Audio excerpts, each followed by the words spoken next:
How to remove an image background using Microsoft Designer. First, open your web browser and go to designer.microsoft.com. Then sign in with your Microsoft account, or create one for free if you don't already have one.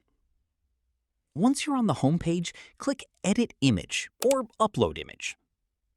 Next, select the photo you want to edit from your computer and wait for it to upload.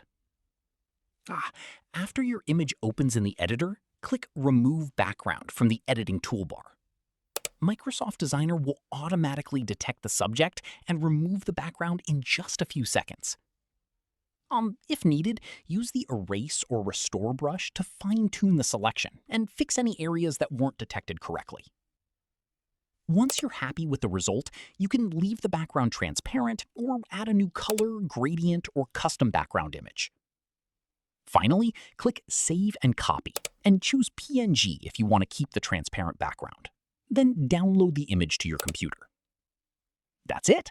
You've successfully removed an image background using Microsoft Designer.